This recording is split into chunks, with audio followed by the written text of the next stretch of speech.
So,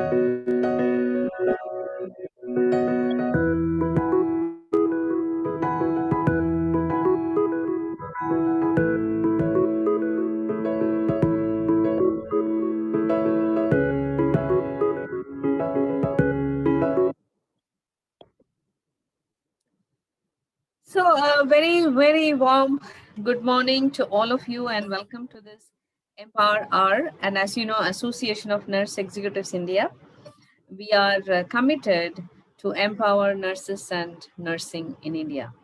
And Empower Hour is exactly that. This year, we are focusing on patient safety. And that has been that. And today is the sixth episode. Because we missed one, so there will be two Empower Hours this month. That is one today, and one will be on 31st of July. So without taking much time, this is an hour's program. So I'm going to invite today's panelist, Dr. Anu Kaushik. She is our ANI's executive committee member, accompanied by Mr. Sujit Kumar, who is also an ANI member. So these are all privileges that we extend to our members to grow and become better nurse leaders. So thank you so much, Dr. Anu and Mr. Sujit. Can you please come on the camera?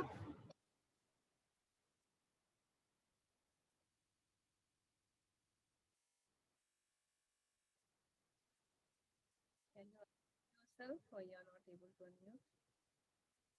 You unmute? Good morning, ma'am. Good morning, everyone. Good morning. Good morning.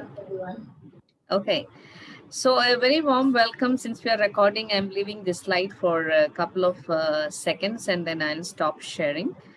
Welcome to everyone once again, and we are going to start this session on improving medication safety. So over to Dr. Anu Kaushik.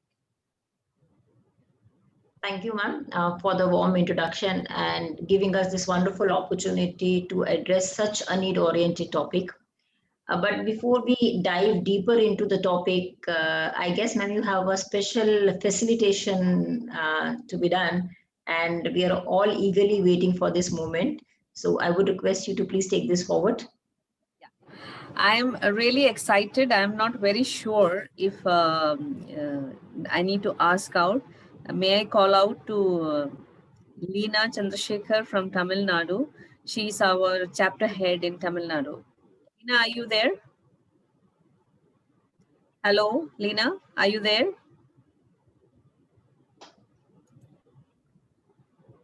Is Mr. Jaykumar there? Hello? Is Mr. Jaykumar there? Ma'am, Leena is here. She's just posted a message on the chat box. Can you come on the video, Leena, and can you confirm if Jaykumar is here?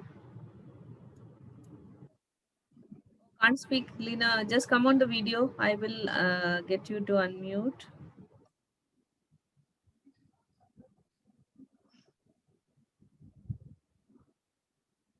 Just give me a minute.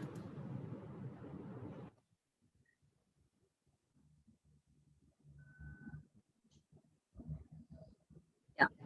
Please unmute yourself, Leena. Hi, ma'am. Good morning. Hi, good morning. Good Jaykumar morning. is also with us. Okay, ask him to come on the video first, and I'm going to pin him. Where is Jaykumar? Jaykumar? I muted everyone because there was a lot of disturbance. So, Jaykumar, are you on the video? because we have 190 people, that's a very yes, Jaykumar, I saw you. Very good. Thank you. I think you need to remove your mask, Jaykumar. We are very happy to have you here. Can you unmute? I've asked you to unmute. Just unmute your phone, please. Unmute your phone. I'm in operation theater. That's why. Oh, you cannot remove? Yes, I can't able to remove now. Oh, okay, okay. So I'm going to pin you up so that everybody can see you. Ladies and gentlemen, you all might be wondering why Mr. Jaykumar from Tamil Nadu is here. So I'm so excited to actually have Jay Kumar with us today before we start the Empower Hour.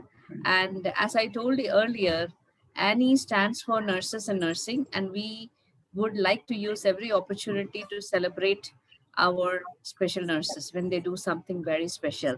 Now, to tell us what was that special thing that Jay Kumar has done that we have invited him to join us today.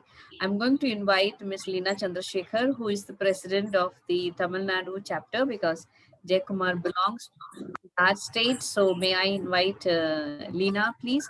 Can you please share with us quickly that why are we so proud of Jay Kumar? I call him Braveheart. So why are we so proud of Jay Kumar? Good morning, ma'am, and good morning, the host of this webinar, Ms. Anu and Sujit. Thanks for this opportunity to showcase the braveness of Jay Kumar. Jay Kumar, he is a 34-year gentleman. You have seen him. He is a theater nurse, and he is from Chennai. He's completed his nursing in 2008, and he's got a lot of credentials to his name. It was May 26th at 8:30 p.m. that was a very special occasion where we found out how brave Jay Kumar was. He works in Kasturbai Government Hospital, which is mainly for children and women, and it is one of the busiest maternity hospitals here in Chennai. It was at 8:30 p.m. when a fire had broken out from the AC in the duty doctor's room, which was adjacent to the neonatal ICU. And this ICU had over 40 neonates and 10 mothers along with their neonates. So, and also few of them were on ventilator children. Jay Kumar was finishing his shift and he was doing his documentation outside the theater while he heard a lot of hue and cry and scream close to the neonatal ICU. When he went to see what was happening, he was able to see the crowd, and he was only able to see a thick black smog. He was not able to see anything else. This was the time when Jay Kumar thought he has to intervene. So he went inside and he saw that there was a fire, but he couldn't place where the fire was, but he was able to see the smoke. Finally, he was able to find out where the fire was. He had used 12 fire extinguishers to put out the fire, and each extinguisher was kept at a distance. He had to run up and down, and using each of them had taken 2 to 3 minutes. So the entire process of putting out the fire had taken 30 minutes as a whole. And after he was able to put out the fire, his team of doctors, nurses, and other workers, they were able to enter the neonatal ICU, and they were able to bring out all the 43 neonates and their mother. A total of 58 of them were evacuated. But after this, because he had inhaled a lot of smoke, because he was the only sole person to extinguish the entire fire, he was also an asthmatic. He had fallen down on the floor. He didn't know what happened after that. And he was taken to the hospital. He was hospitalized for 5 days in the ICU.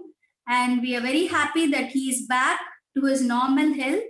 And it was a great deed that he had done to save 58 of them from this major disaster. So we are very proud as nursing fraternity to have such a brave nurse amidst us who didn't expect anybody to accompany him. All alone, he was able to do this great job. And once the government heard about this, the Tamil Nadu government, the Chief Minister M.K. Stalin, he had called Jay Kumar and he had awarded him with the Bravery Award and also a cash award of 1 lakh. And after that, subsequently, there were other political leaders who had called him and who had awarded him. And his own place, his hometown where he was born, Gudiyatham is his place. From there too, they had awarded him with the Bravery Award and Cash Award. And he had received 6 such awards from the government. So we are very, very proud of Jay Kumar and his act. And we wish him all the good virtues for his future endeavors. And also, I hope each of us are getting kindled by his bravery act, and we will also come forward to do such act for our patients. Thank you, Jay Kumar, for what you have done. We are really proud of you, and we have Jay Kumar amidst us. Though we are not able to see his face, I think ma'am has displayed his picture. Thanks, Jay Kumar, for being here. And over to Tankam ma'am. Thank you so much, Leena. That story, it gives me a little bit of goosebumps when I'm listening to that. Whenever we do the fire drill, do we ever think that we might be called upon? And this was not exactly nursing emergency. It was a emergency for life of mothers and children. And single-handedly, Jay Kumar could do that. We are really, really so proud of you. I think words fall short. The government has, your state has done a lot of, recognition for you, and we are proud that you are one of us. Thank you so much. So I have got a couple of questions to ask you, so Yes, that the young nurses and everybody sitting here, they feel a little motivated. So I would like you to go back to that day, and when you realized that there is thick smoke and there are 40 children and there are, the mothers who are there, before you took the decision, did you think for a moment that, I could be in danger, or what was your thought process at that time? First of all, I thank to all the executives and the board members of this ANEI. It is a great pleasure to participate in this meeting. That was one usual day. I had just finished 2 C-sections, and then I had been writing my notes in nursing station. At the time, I heard a terrible scream outside the OT. It's adjacent to the neonatal intensive care. Just visited that place. There is a huge amount of black smoke occupied the whole corridor. At the time, I think about the neonates first. Just hold on, Jay Kumar. Somebody had shared on the screen, so please stop sharing. Can you please stop sharing? Thank you very much. Yeah. Yes, yes, Please don't play around with your system. Huh? If you don't know what to do, just keep your phone still. That's it. Thank you so much to everyone. Yes, thanks, Jay Kumar. Yeah, go ahead. At the time, I heard a terrible scream outside the operation theater. So adjacent to the neonatal intensive care. I just visited that place. There is a huge hazardous fog occupied the whole corridor.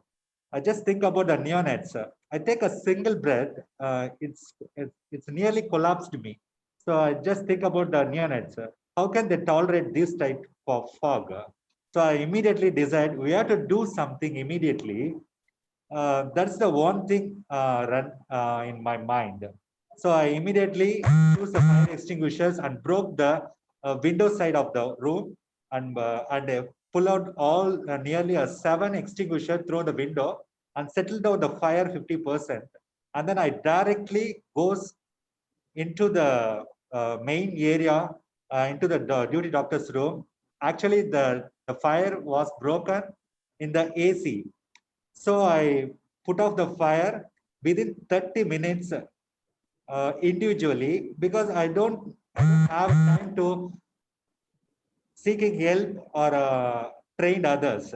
So I want to put out the fire immediately, and then I collapsed immediately. That hazardous fog create poisonous effect in my body. So I immediately collapsed, and then I was admitted in a intensive care unit. I got treatment around 5 days, and then I get well now. That is the only one thing I think about. I don't know where is the energy came from, but I have to do. Service is my duty. Other than that, we have to broken that type of boundary in this kind of situation. Every nurse should train this type of disaster management. Unmute yourself, Jay Kumar. Just unmute yourself. Okay, madam. Yeah, fine. Thank you. Yeah.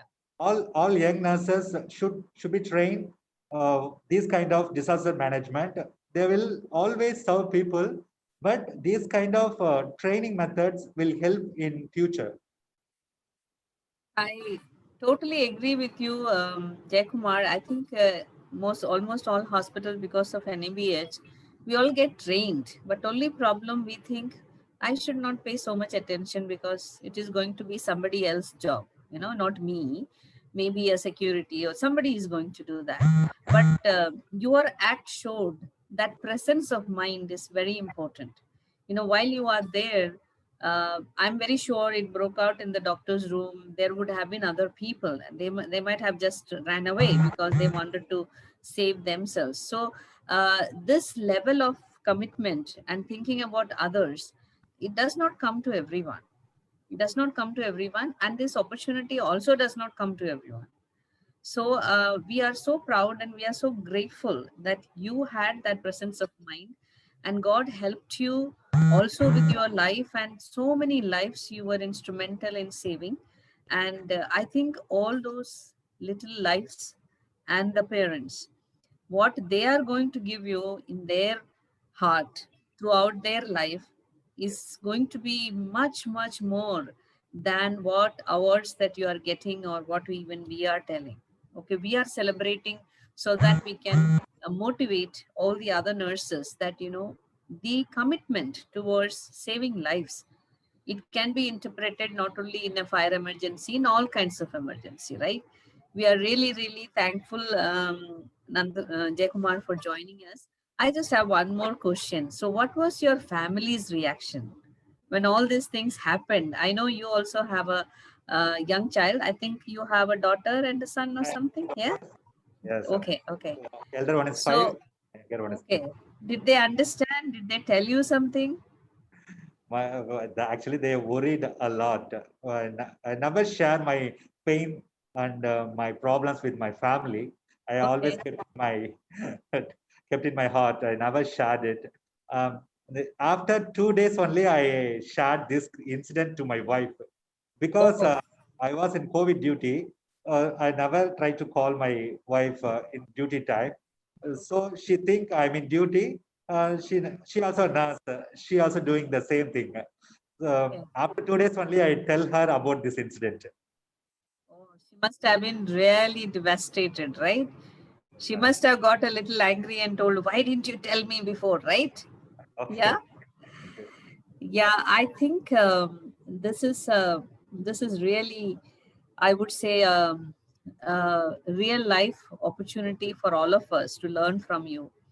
And we are so grateful that you did not abandon and you really stepped up and did the duty.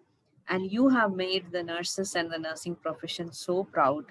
And I am very honored to invite you as our life member. And Thank we will add you to the group, and then Lena will be in touch, and we will see that how you can, empower Annie, and how we can help you also. And that's what Annie stands for. So thank you so much for coming to this session, and thank you very much. It's a great honor to me, actually. I feel like a family. Thanks a lot, madam. You did a great job, actually. Thanks a lot. Thank you for Lena, madam. He explained the true story. Thank you. Thanks a lot.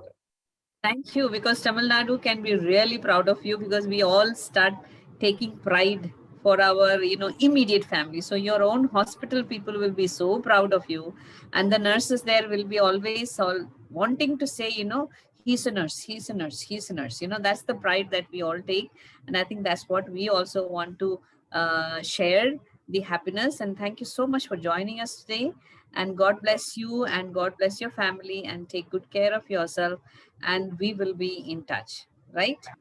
Yeah. Okay. Thank you so much, Jaykumar. Thank you very much. And on behalf of all the nurses present here, and from Annie, the executive members, the entire Annie family, thank you so much. And we are really, really grateful for what you did for patients and their families. Thank you so much.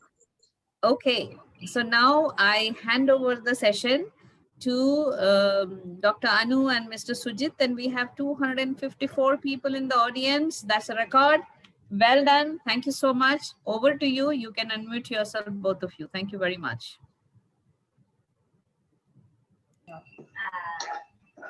Thank you, ma'am. I think we had a better opening than having the story of Jaikumar being shared with all the participants. The topic today is so relevant, medication safety, and it is exactly to do with what Jaikumar has done. When we're talking about patient care, and I think we have all talked about, heard about nurses being as the advocate for patient safety.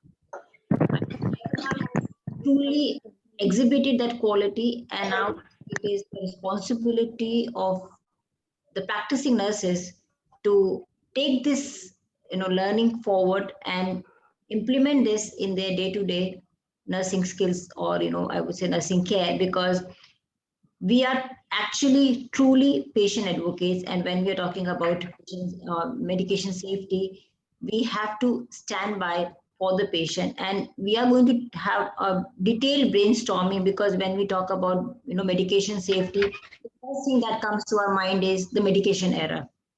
Yes, medication error is an outcome of negligence, but there are so many factors that are contributing to this error, and we are going to dive in and understand what we can do to prevent this. What is our rights? What is our responsibility? And then we will take this session from there.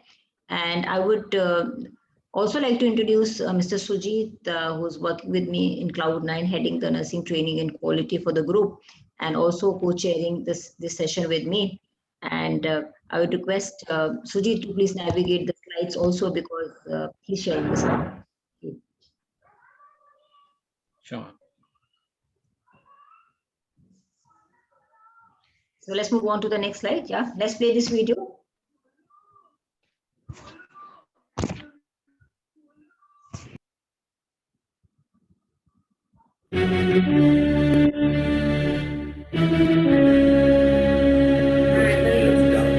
For the preoperative sedation.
María, ¿qué tú quieres?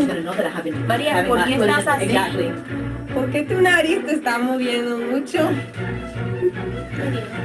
Enfermera, ¿qué fue lo que le dio a mi hermana que está así toda tonta? I'm sorry, I don't speak any Spanish. Medicina. ¿Qué medicina le dio? What's wrong with her? I don't know. You tell me what's wrong with her. ¿Qué le pasa? I was here earlier, she was fine, and now she's all drowsy. I cannot believe I gave that patient Valium. That means I gave the other patient heparin. She's going to surgery. Are you okay? No. Where's the patient?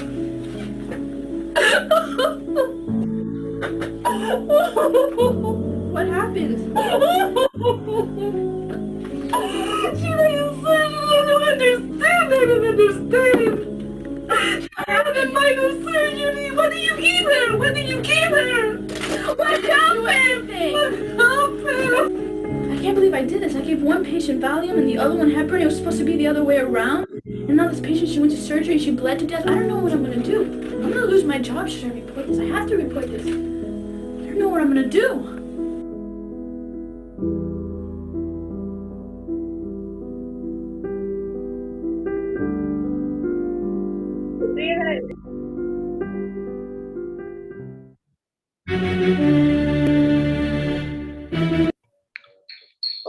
So this was one small video which actually presented a case where a medication error was admitted, right? And now if you see, I will just quickly take you through some of the examples, and I'm sure if you would have already heard a lot of such errors in your hospital from your colleagues, from your seniors, or maybe if you search on Google and type medication error, there will be 1,000 lakhs of errors that would pop up.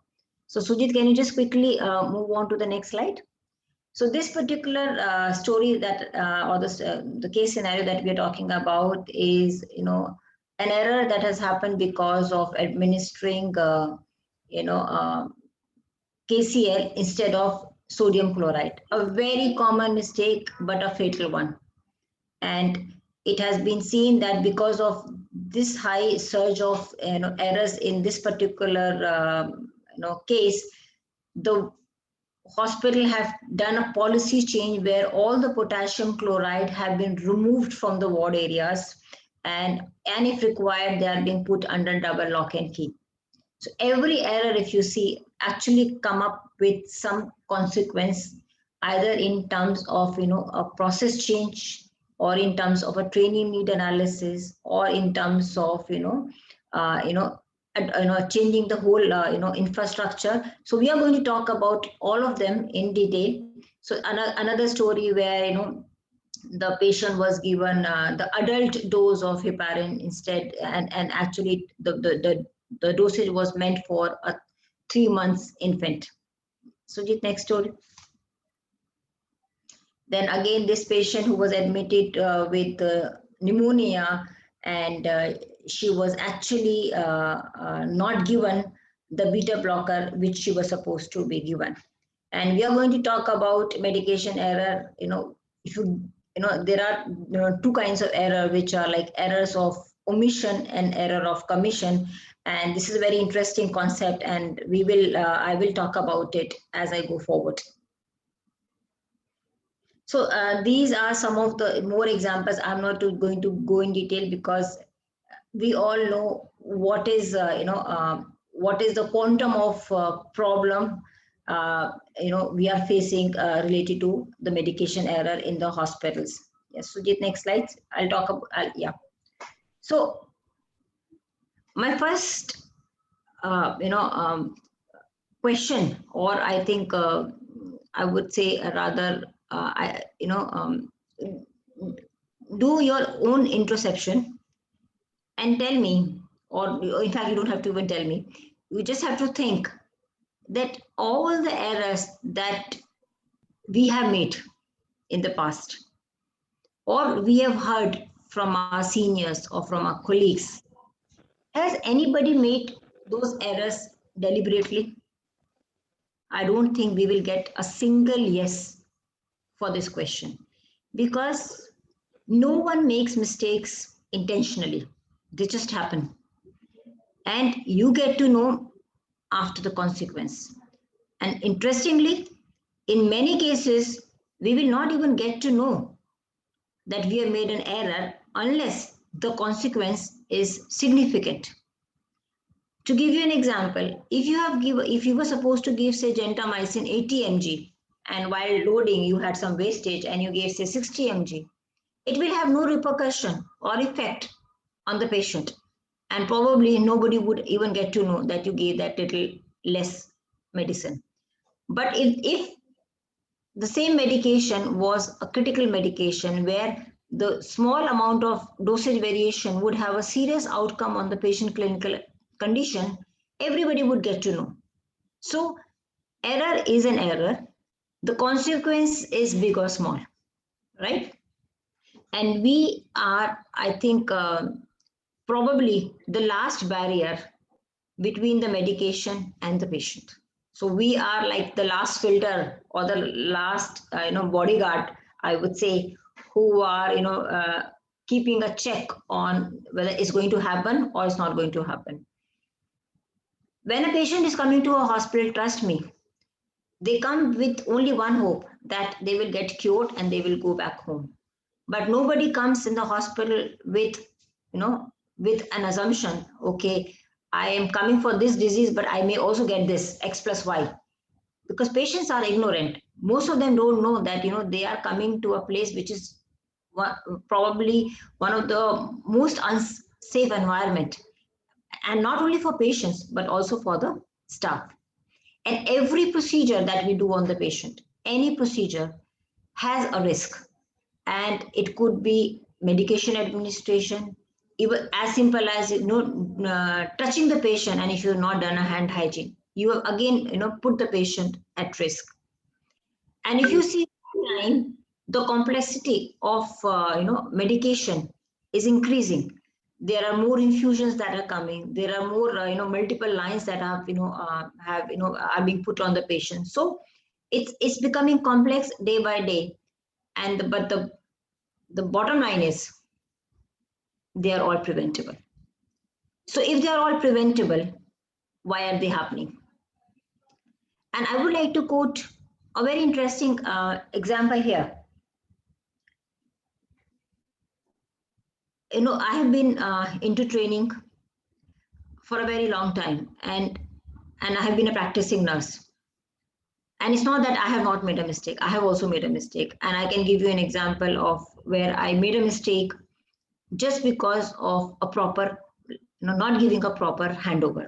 So this was in year 1997 when I was a practicing nurse, when I was supposed to give a medication to the patient, and that patient medication was a home medication. Patient was a diabetic, but patient had come for an orthopedic surgery. And the patient home medication was to be given just before the dinner. And this old patient that was assigned to me, and when I went to the patient and I said that I need to give you a diabetic medication, can you just take it now? So she said that the medicines are over. My son has gone to get it, and I will take it as soon as he brings it. Patient was oriented, conscious, was talking very normally. I relied on her information and assumed that the patient will take the medication. And the mistake that I did was I did not pass on this information to my night staff, saying that, please check. I have not given this medication, and there is a probability. I actually did not think that there was a probability that it will be missed out. And the next day, when I was, when I think it was not actually very next day. It was actually 2 a.m. in the night, early morning. Actually, I got a call from the hospital that I need to come to the hospital because my patient has deteriorated. And so when I was being questioned, I was told, did you give this medicine to the patient? And then I said, no, the patient told me that, it will be, she will be taking it. And that was a time I got shock of my life that what did I do? But thankfully, patient recovered and the patient was fine. But that was a turning point in my life, that had my patient not recovered, what I would have done? I would have not, spared myself. I would have been guilty throughout my life.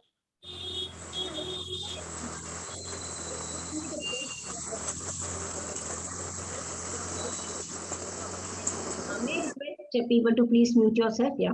So it's only the patient, it's also the healthcare worker that gets equally affected, because as I said, this happen. Nobody makes mistakes, deliberately.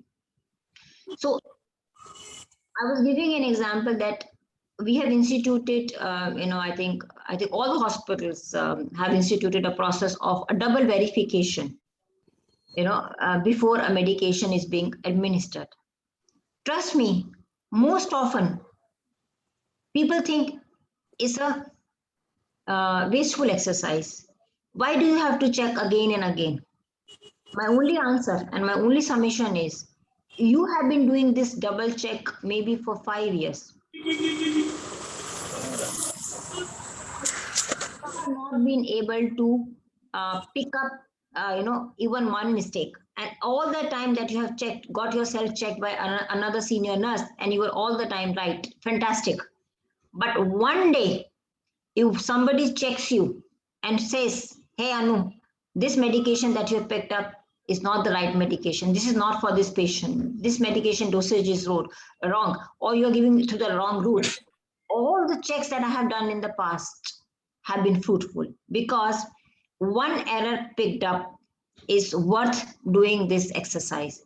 And I urge all my young nurses who are listening to this conversation, when a checklist is being made or is being handed over to you, or a process is being made and told to implement, it has a meaning, it has a significance, and trust me, it has a story. It has a story of an error that is being made by somebody. So when we're talking about medication error, generally it is being perceived that errors are being made by young nurses. I beg to disagree. I have seen the most fatal errors being made by most senior nurses, most experienced nurses. So what I'm trying to say here is, being senior, being experienced does not guarantee that we will not make mistakes. We all are at equal risk of making errors, because we are all human beings. And that is how we are being made. That is what is, makes us at a larger risk of making errors. So second thing is, we always hear when we talk about medication, nurses should follow the rights of medication administration. Nurses should be knowledgeable. Nurses should be, competent enough to give the medication. But I want each one of you to also, as Anis, always stands for, be that empowered nurse. Be that, nurse who will voice out. I remember an example wherein a young nurse who was posted in an emergency was being prescribed a drug for a patient 10 times the dosage. The young nurse, pointed out to the junior doctor, and it was pretty late at night, and the doctor was very, very drowsy. And she said, "Sir, I think your dosage is wrong." And she said, "I would want you to please have a look at it." And the doctor said, "What I have written is right. You just go and administer." This young nurse was still perplexed, but she did not know what to do, because had it been a normal, day, she probably would have reached out to her senior, or there would have been more people in the unit. The mistake that she did was she administered the medication. This was an example of pure, I would say, lack of assertiveness, not confident about your knowledge. And I ask you, if you were in that position, what would you do? It's very easy for us now to say that, I would have escalated, I would have not given. But I want you to please think about this incident whenever you are in doubt. It could be as simple as the handwriting is not clear, the dosage is not right, the route is not right, and you are having even 0.1% doubt. And if your doubt is, say, for example, is wrong, whatever doctor has written down is right, so be it. At least you are mentally at peace that I have checked my, the orders, and I'm fully convinced that there is no error that I am going to commit.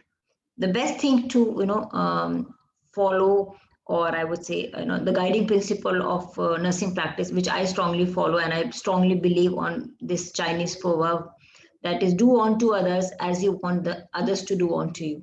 So if this patient to whom you are giving this medication, if it was you, what would you have expected from the nurse? I'm sure we would have expected this nurse to check everything very thoroughly before giving us anything into our body, right? So medication is not about a blame game. It is about, it's a multifaceted, I would say, approach, starting from a nurse to being knowledgeable, being skillful, to the systems that are present in the hospital, the support system, and also being aware of the rights of a nurse. Yeah, Sujit, next slide, please.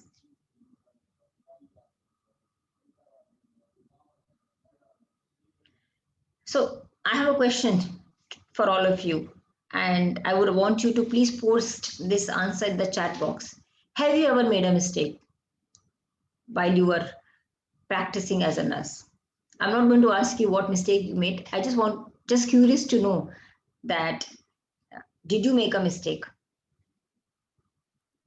I'm pretty sure that all of us have made a mistake if we've been practicing as a bedside nurse, because I think it's very unlikely for anybody to say that I have not made a mistake. Maybe you are a new entrant into nursing profession, or maybe I think you are super God gifted that that you've not made mistake, or you've been shielded so well. And so I was talking about the errors of commission and errors of omission. So errors of commission are the errors that are a result. Oh, I'm good to see that a lot of people writing. Yes. I'm glad that all of us are being honest and admitting that we have made. Can I go to Krishna? Krishna, uska kuch updation? Right. So talking about errors of commission, these are those errors which are a consequence or a result of something that you have done wrong. That means commission means you have acted upon the patient. So for example, if you're supposed to give an X medicine, you're given a Y medication. You were supposed to give this medication to A patient, but you're given to a Y patient. So that means you did something and it had a consequence, and that is what we call as errors of commission. So what is errors of omission? Errors of omission means you were supposed to do something for the patient, but you did not do. That means you omitted. You did not carry out those interventions. So that will also have a consequence. If you don't, suppose if your patient was supposed to get, say, heparin, or a patient was having pain, was supposed to get, some analgesics, a patient was diabetic and you were supposed to get the medicine, and you did not give those medications. So it will have an outcome, right? And so medication error does not necessarily mean that you have given wrong medication. Even if you don't give the medication, or you don't give it, or you omit it, then it will also have a consequence. And that is why we say medication errors are broadly classified into errors of commission and errors of omission. Yes, next slide, Sujit.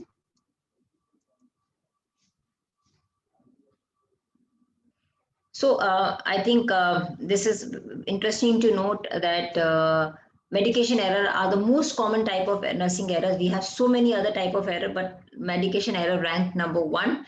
And this is also being ranked as the second most error by JACO as in the category of sentinel events. That means the consequences of these drugs, of these errors are huge, and they can cause permanent and physical disability in patient life, and sometimes even death.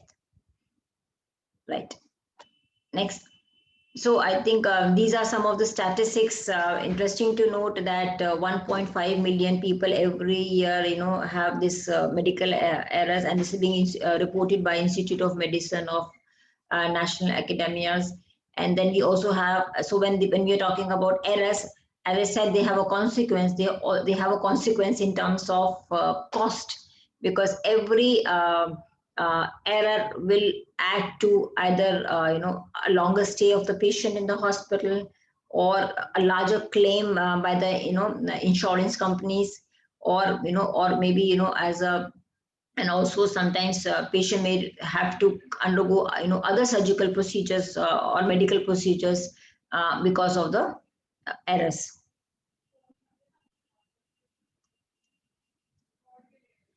And these are some of the statistics from US, that 10 patient deaths from just because of KCL. So I think KCL has been really a drug of great concern in 90s, but has been under tight control right now.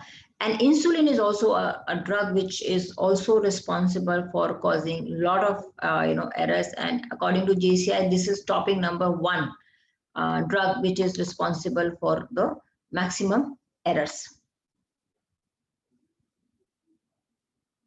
So this is just a quick snapshot of the medication error. So if you were to, this was presented by one of the studies, that out of the the medication error, 20% medication errors that happen, So how much further they were contributing to. So 39% was attributed by ordering or prescribing, 38 by administration, 12 by dispensing, and 11 by transcribing. I think the most important figure for us to note is the 38%, which is administration, which is purely in our hands, and we are totally responsible for this. So as I said that the consequences of errors are huge, and I would like Suji move on to the next slide. There's something interesting that I would like to talk about here. That the nurses are sometimes so traumatized by the errors. I personally know of a friend who has left nursing after she made a medication error, because the medication error resulted in physical disability of the patient, and after that she decided that she cannot continue because she lost self-esteem, she lost that confidence, and she thought that she would probably not be the right person to carry forward. And let me tell you that I have known this friend of mine for a very long time, extremely brilliant clinical nurse, but this incident totally devastated her and she left nursing. I'm sure you also know of a lot of incidences where the nurses go into depression after an error is being made. You feel very embarrassed, you feel regretful, you go through a turmoil of emotions when you make a mistake, because as I said, as I have been telling this, it just happened, and then there is nothing that you can really do. Sometimes we realize that yes, we have made a mistake, and we escalate, and we see, is there an antidote for the drug that we have administered wrongly? But sometimes we just don't know what to do. Sometimes we have a tendency to just keep quiet and see, wait and watch what will be the outcome. So I think in total, a medication error is something that is, I think, totally uncalled for and has a huge consequence on every stakeholder, starting from the hospital to the patient family, to the nurses, to the management. Everybody is equally involved, and we urge all of you to please talk about your errors, because I personally believe that if I have made an error today, the same error can be made by somebody else tomorrow. So when you share your experiences, you are actually preventing errors, because others learn from your mistakes. And it is very important to tell as many people. And I have also seen that the nurse who has made a medication error, trust me, I may be wrong here, and you can completely disagree with me here, but what I have seen is, once you made an error, you will be so overtly cautious all the time whenever you're going to give medications in the future. So you are one nurse, I can say, probably very close to 100% foolproof nurse who will not make a mistake. So made an error, learn from it, and become the medication nurse champion in your department, in your hospital. Talk about your experience. You said, this is what I did, this is what I missed out. You guys should just focus on this, and you will become probably the medication nurse in that hospital. Trust me, this experience sharing will really go a long way.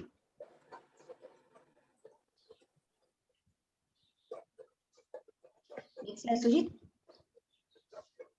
So there are some factors which are responsible for causing errors, as like, we know the rights, but we don't follow. I don't think there is any single nurse in this webinar who doesn't know. But the irony is, we know it, but we don't follow it. And I sometimes wonder, why don't we follow it? It's probably we believe that I cannot make mistake. What is it if I followed the right patient? How many of us actually go and check the patient bank?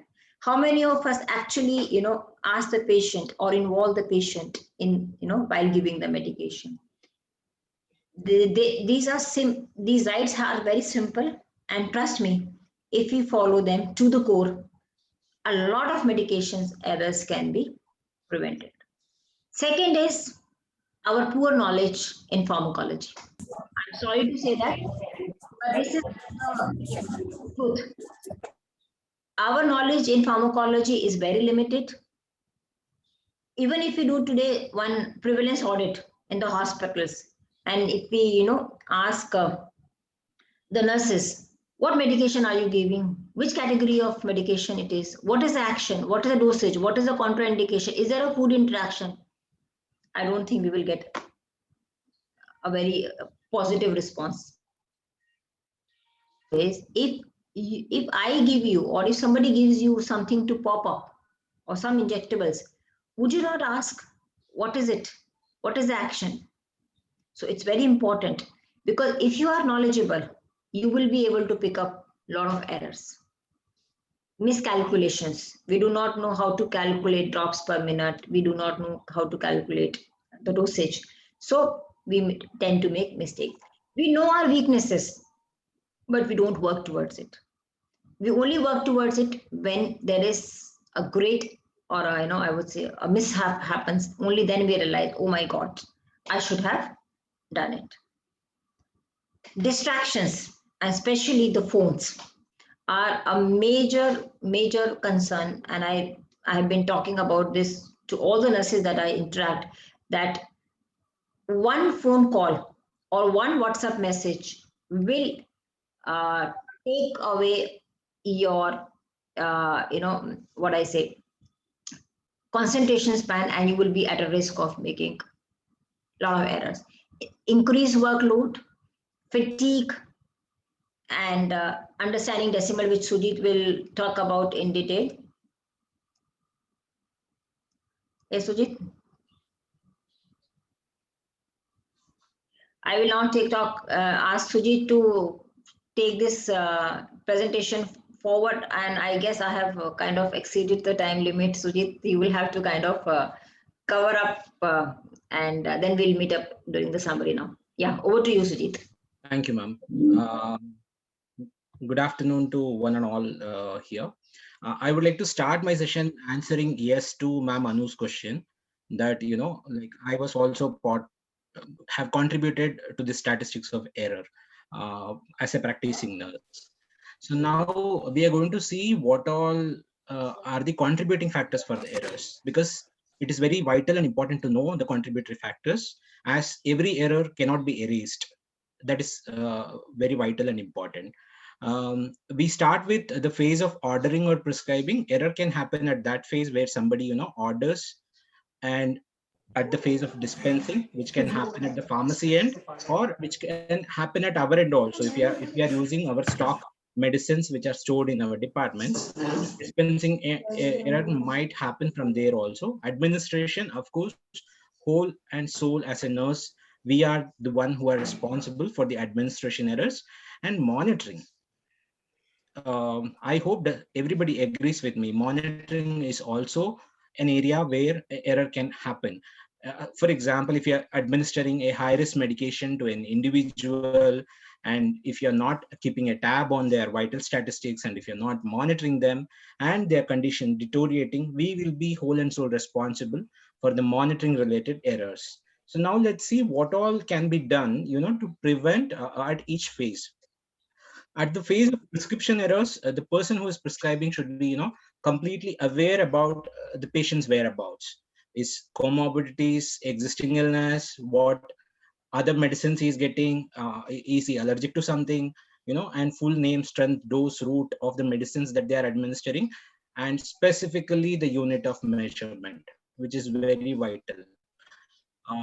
The reason I'm reiterating, because that is unit of measurement is something which has contributed to my error, which I was referring in the beginning of this session. Then coming to dispensing errors, first one is environmental factors. Make sure you are in the area where you are not distracted, be it in the pharmacy or be it in the nurse station. If you are a medication nurse, if you are preparing your medicines, make sure you are not interacting with somebody, or you're not telling your weekend stories to somebody and preparing medicines, or you are not parallelly multitasking, specifically when you are handling medicine. So that is a major area where you are expected to make a mistake. In the storage also, please make sure medicines are segregated, like high risk medications are separated and kept. LASA medicines are followed as per the protocols. Adult and pediatric medicines, because the dose variation will cause a huge error if it is administered into pediatrics. And majorly awareness of the team members. Coming to administration related, make sure patient informations are available, whatever that I was discussing at the phase of prescription. So make sure all these things are available with you also at the time of administration. It could be patient's identification, it could be patient's MAR number, or it could be patient's drug history, disease history. Make sure those things are available, and also make sure you are not in an environment which distracts you. Always have a second nurse verifying your drugs, and always have the new joinees receiving adequate information about the drug policies and the infusion devices which are used for administering the drugs, and also the confirm the rights of medications, which we are running in the further slides. I'll discuss it there, and also about the documentation.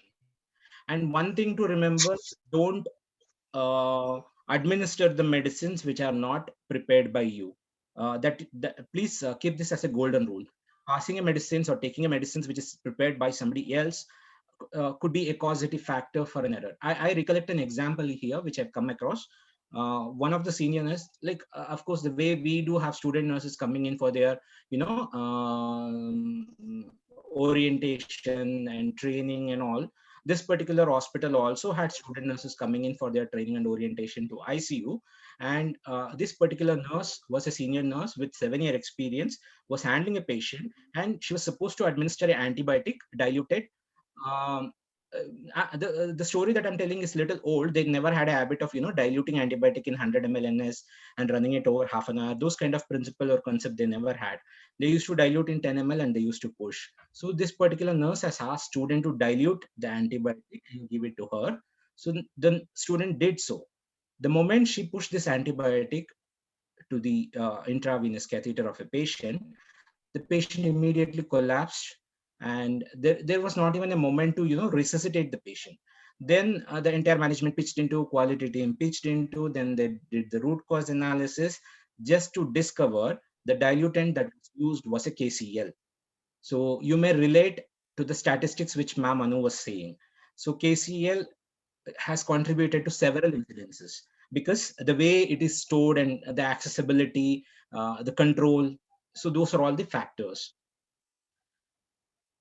Then coming to monitoring, as I was mentioning, specifically when you are giving high-risk medication, keep a complete tab on patient's vitals, be it their BP, be it their saturation, pulse. Please keep a control. Please keep a tab on that. If there is any value deranging that you notice, kindly escalate to the treating physician immediately. Don't wait for it. I would like to quickly brush up on the 10 rights of medication administrations. I'm sure like everyone gathered here, I see some 276 team members logged in and many in groups. I'm sure like each one of you here would be knowing about the rights. So quickly I would brush up on that. Before administering any medication, kindly make sure you're choosing your right patient. Okay, don't misidentify the patient or don't administer it to a wrong patient. So for that, always institute a policy of using 2 identifiers. One can be their name and the second one has to be definitely their medical record number. So please, if patient is conscious and oriented, definitely make them verbalize their name. Okay, that is very vital, patient identification. Next, coming to right medication, make sure you have chosen the correct medicines against the prescription. The drawer or medicine cabinet may have several of them, but make sure it is the right drug which is prescribed to the patient and for that particular time. So that is important. Dose calculation. Here again, we might go wrong because most of us don't like maths, isn't it? I'm hoping so. So because it is complicated, it comes to numbers to play with, decimals to play with. So there again, higher possibility of making error. So something that we don't like or we don't want to tend our attention, we definitely make mistake. That is why we have to focus more on the doses. Is my mg correct? Is my ml correct? Dilution correct? Is my numerator denominator correct when I'm calculating the stock dose and required dose? So please make sure all these factors are correct and make triple verification before administering. Make sure the timing is right. So for this, date, time, and specific frequency whenever the medicine has to be administered, that need to be definitely followed. Institution can, fix up a standard drug timing for medicines which are BD, TID, and all. You can fix up a specific time so that you don't tend to make mistakes. When you have 5 to 6 patients allocations, and then you will have to administer medicines for each patient at different interval, it's humanly may not be possible. So if you fix up a particular time, you know that this is my medication administration time, and you might adhere to this as well. Coming to route related errors are also quite a number. So please verify the physician's order before administering the route as well. Right education, this is very vital. Involve your patient and the family in the medication process. Explain them, these are the medicines that you're getting, and this is the frequency. And so that they will also have a awareness, and they will also, if at all by mistake, if you make an error, they can also prompt, and they are also aware for what indications you are administering, what is the desired effect that you are expecting because of the medicine. If something untoward happens, they can always prompt on that. So that is very important to involve the caregiver and the family for the same. Right to refuse. As a patient has got several rights when they are in the hospital. Right to refuse is one of the right. So when you are administering the medication, if I am the patient, if I feel I don't need this particular medication, I always have the right to refuse. But that doesn't mean that you accept my right and keep quiet. You will have to definitely update the treating physician that this particular patient has refused this medicine and we were not able to administer, because clinical care and therapeutic effect is also very much important. We should keep that factor is also in mind. Then right assessment. So before and after administering the medication, please make sure their vital statistics are assessed and compared. Just after administering the medication, please do the right evaluation. You would have done the assessment, compare it with your post medicine administration vitals, and document the same in the medication chart. So right documentation. So these are the 10 rights of medication administration. Over and above, I would like to brush up on the concept of ADR, adverse drug reactions. It happens between a range of mild to moderate. When somebody gets a drug and they exhibit a mild reaction to a severe reaction to a death. That is how the level goes. Level 1, there won't be any change in the treatment required. A patient exhibits an adverse reaction which is very mild in nature, but you need not have to treat them. It will settle by itself. That is grouped under level 1 ADRs. Level 2 are you may have to make change in their treatment plan, and level 3 are the one patient needs additional treatment. Patient is getting a set of treatment regimen for the current ailment, besides which you may have to treat for this particular drug related reactions. So that is level 3. Level 4 is when a patient definitely needs an intensive care treatment. You may have to shift your patient to ICUs and monitor their vitals very closely. So that is where it becomes 4. Level 5 is when it is beyond intensive care.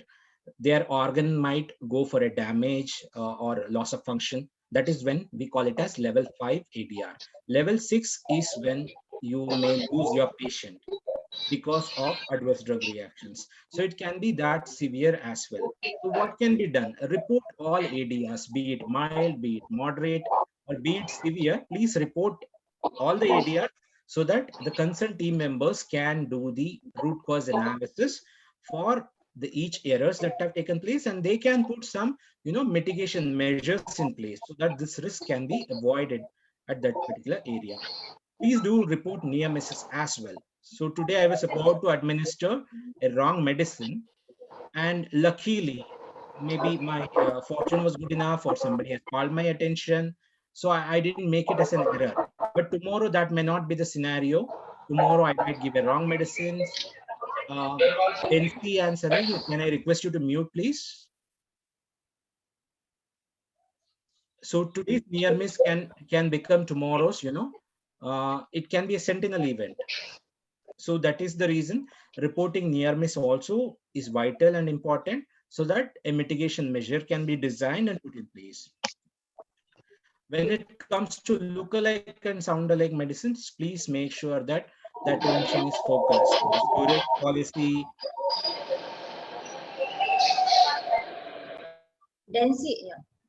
Yeah, I have muted. So lookalike and sound-alike medications can contribute to a greater amount of error. The simple reason being they either resemble the same or you will hear them the same. That could be a reason you will always tend to make a mistake with this. So please be oriented on the policy which the organization follows. It could be storing at different locations, tallman letters or double verifications. So all these are essential. Now, how to reduce these errors? First thing is reduce complexity. So medicine itself is such a, pharmacology itself is a complex thing. So many drugs and so many generations, so many groups, isn't it? So define your formulary. What do you want to keep? What, as an organization, what do you want to keep? As a department, what I want to store? While handling patient also, keep only the current medicines of the patient. Some medicine which is discontinued, some medicine which need not to be given further, kindly return them to pharmacy or wherever is the storage area, because having them in the same storage cabinet might complicate things. Optimize information processing. Always have checklist and reminder protocols which will help. The way I was telling, standardize your medication timing. That will help you to recollect this is a medicine time and I'm supposed to administer it. Automate wisely and mitigate unwanted side effects with trainings. Besides all the measures, how technology can help us. There are hospitals, quite a few in India as well, who has got computerized identification process for medicines.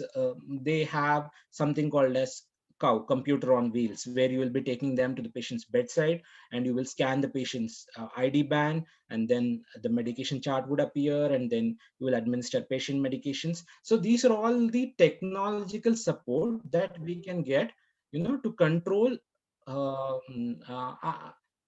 the amount of medication error. Of course, it may not become zero, but the effectiveness and the efficacy will definitely increase. You will have an option to scan the barcode and identify the patient. You will have an option to scan your medicines and thereby administer the right medicine to your patient. And you might as well scan your samples as well. So when you're sending sample to the lab can scan and identify that the right specimen has reached. So I'm just taking you through a small video of Pyxis.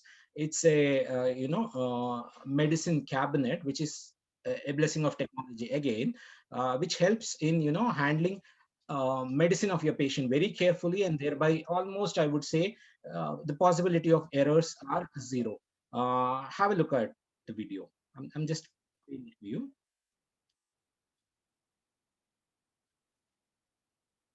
This is the Pyxis system itself. There is a keyboard that is down here that can be cleaned easily and readily. There is a touch screen that allows us ease of use, so we don't have to type, but we do have that opportunity when we need it.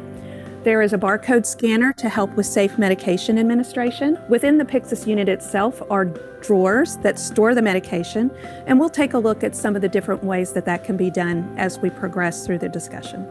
All right, let's sign into the Pyxis MedStation and look at some of the touchscreen features and keyboard attributes that I was speaking of.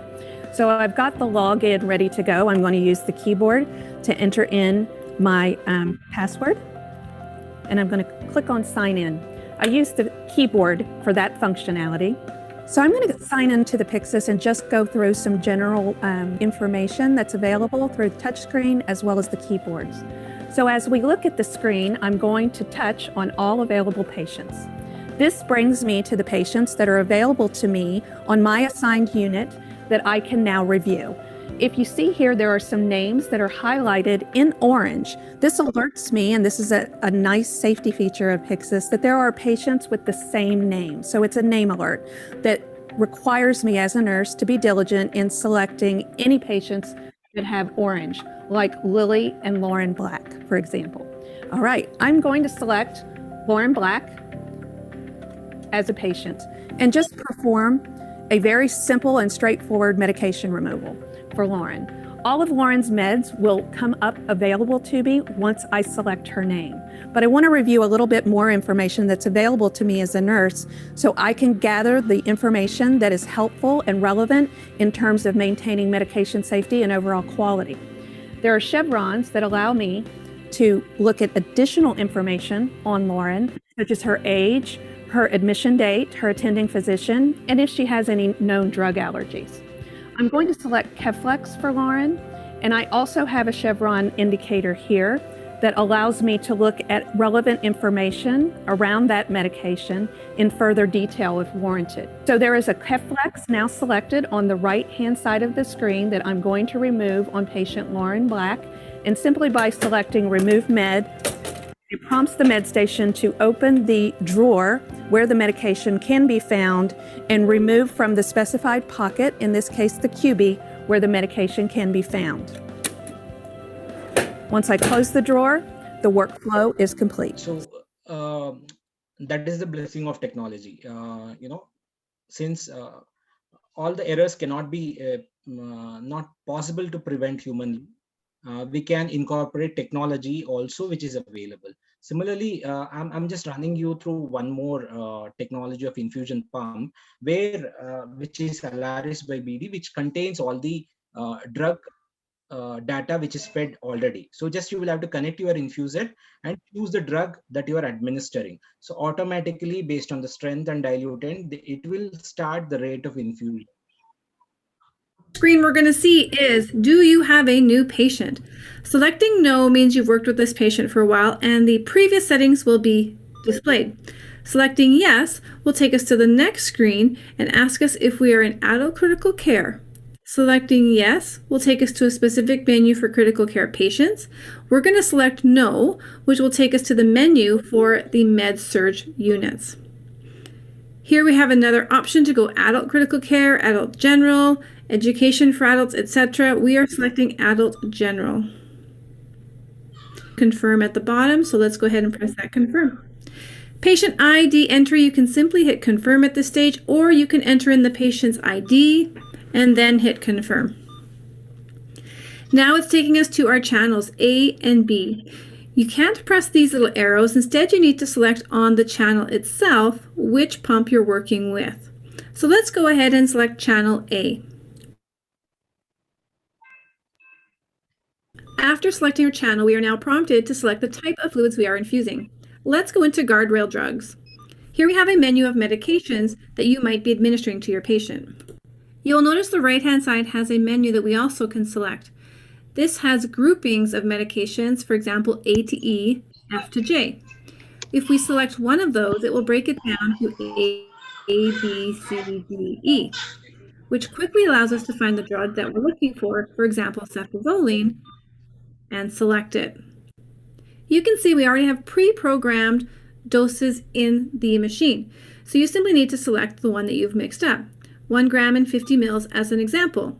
The machine will ask if this is correct. We'll select yes.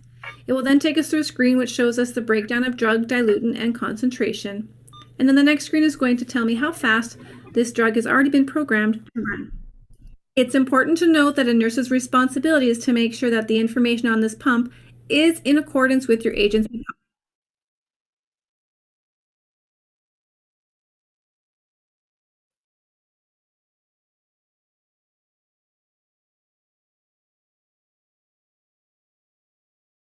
policy before you press start.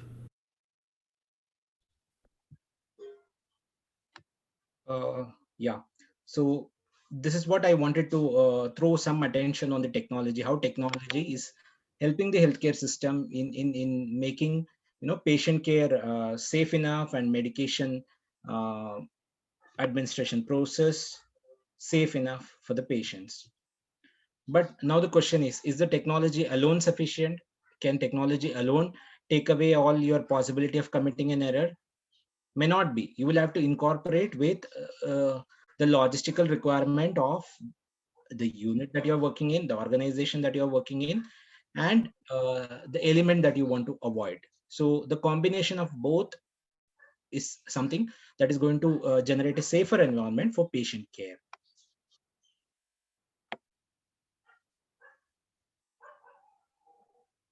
So with this, I'm calling in Ma'am Anu.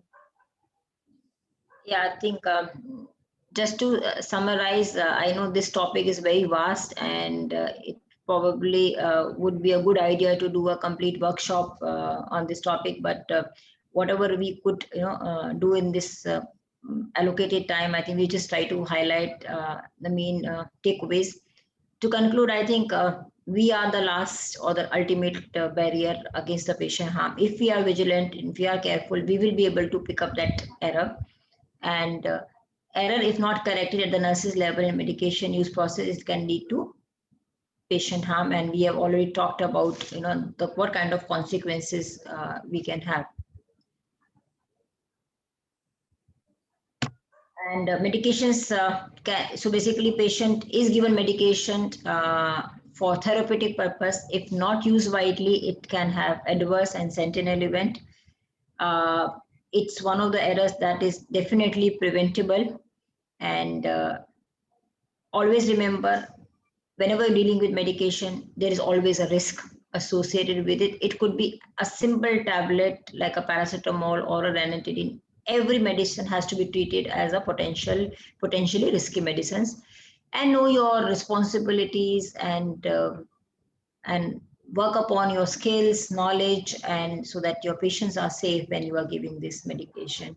Just one or two points that I wanted to add on in this concluding remark was you would have seen that when we were presenting, there were a lot of statistics that we were talking about US, Canada, other countries. But unfortunately, we tried to search a lot on, getting some statistics related to the medical errors in India. We could hardly find any number. There were incidences that were there on ad hoc basis, like some news clippings, some incidents that happened in the hospital. But to quantify that data, for the Indian setting or statewide setting, it was not available. We don't have that system of reporting. We don't have data available to know the quantum of problem. And I'm sure the quantum of the problem is going to be humongous. But the problem is, it's all based on assumptions. There is no data to prove. About medication error, I generally believe that it is not only related to the errors that happen in the hospital. There are a lot of errors that even happen at home. And we as nurses have a very, very important role when we are handling the discharge summary. Because we are the ones who actually explain the medications to be taken at home. With the time paucity or the work pressure, we actually tend to neglect this particular activity, which I feel is a very important activity, because you have taken care of the patient in the hospital so well, so diligently. But why are we not spending a good amount of time explaining the medication that he or she needs to be taken at home? Many times patients are given multiple, so they do not know, like medications to be given, like using nomenclature like BD, TDS, OD, which is reducing down. Similarly, telling them, okay, these medications have to be taken, these 4 medications have to be taken in the morning. So patient is perplexed. She or he doesn't know which medicines needs to be taken before breakfast, which medicines needs to be taken after breakfast. So they generally take it as as they feel like. Whereas some medicines needs to be taken half an hour before the food, or some medication can only be taken with the food.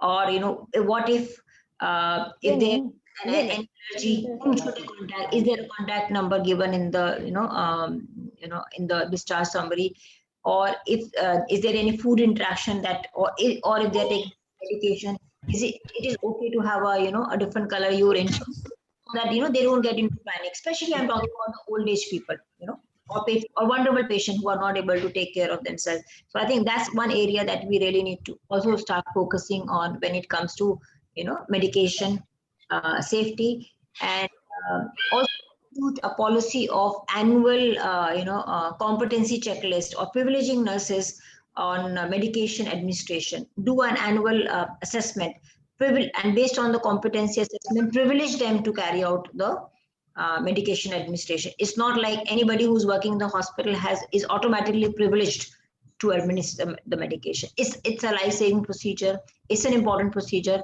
and we need to be 100% sure that you are capable enough to handle this procedure independently.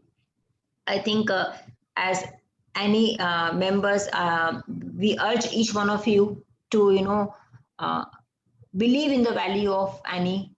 Be those assertive, knowledgeable, and skillful nurses wherein you stand for your patient rights and for your rights, because medication safety is everybody's concern, and we are all equally important and responsible for this medical procedure. Thank you very much for your time, and we will be very happy to take now questions from you guys, and I think this is we would love to actually hear from you all. So, and just to conclude, the best way to predict the future is to create it, and the creation is in our hands, right? Thank you. Thank you, ma'am. Thank you, Dr. Anu and Thank you, ma'am. Sujit. Please mute yourself. I'm going to do just one poll question. Sujit, maybe you can stop sharing. So I'm going to run a poll. There is just one question asked. So please answer whatever is your answer to that question, and we will display the answer also. Please mute yourself. Sneha, please mute yourself. We understand all of you are thankful, and we are very thankful that you are here.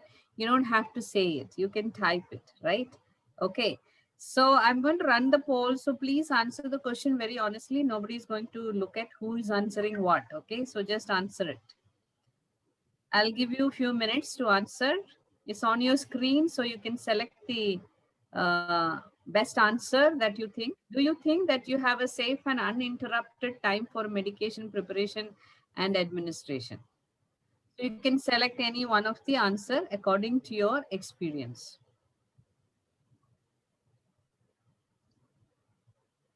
So we at Annie is trying to see what best can be done to create the best environment for all the nurses, so that you can be safe during medication administration, and we can improve the patient safety. So this polling is something that is going to help us to think, okay, looks like that there is a need for all of us to come together and work together. Okay.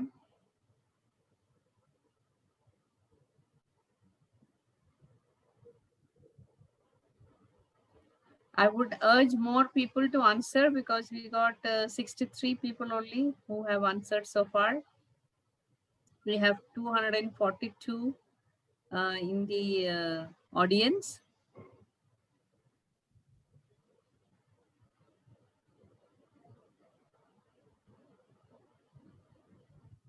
See, such polls help us to understand that as association, what is it that we can contribute to nurses and nursing in India.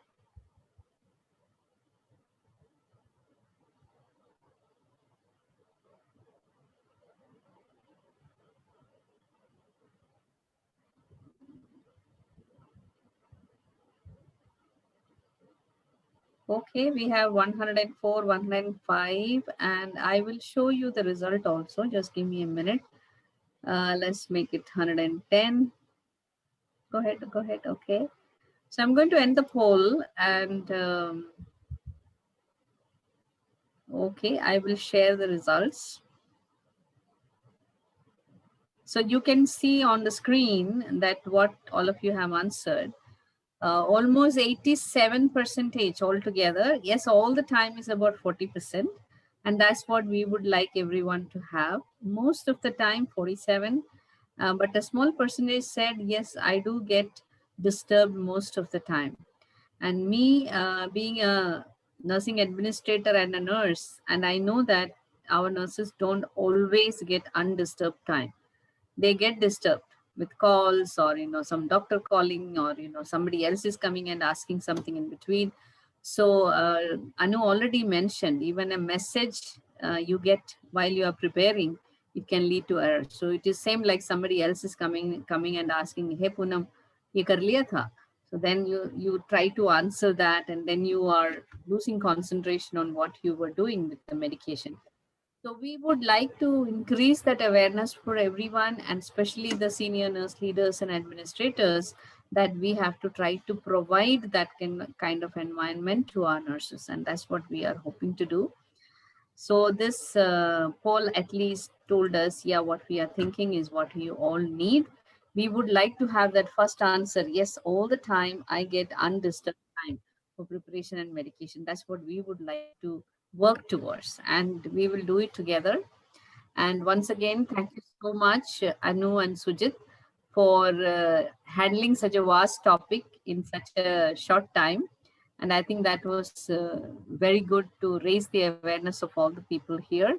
And yes, thank you so much to both of you. Thanks for your time, preparation time you have taken to share all this.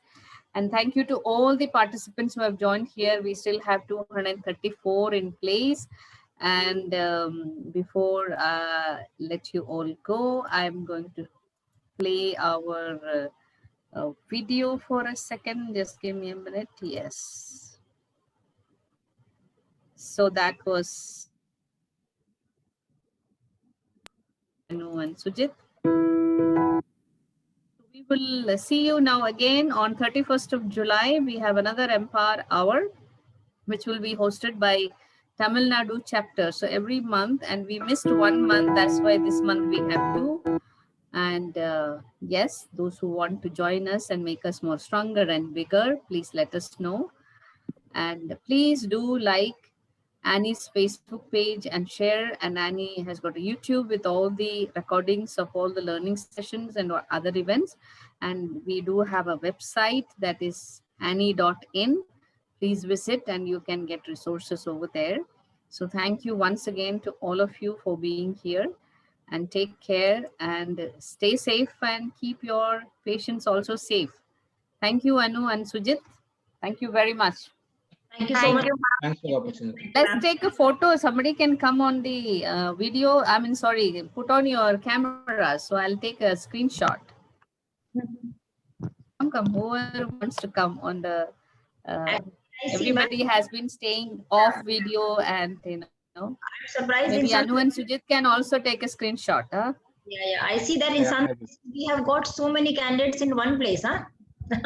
Yes. We have more than 200. That means there'll be many more. And we have 9 screens, We have 9 screens here. That is really this gives a lot of hope to me that, so many young nurses, they really want to be safe nurses also.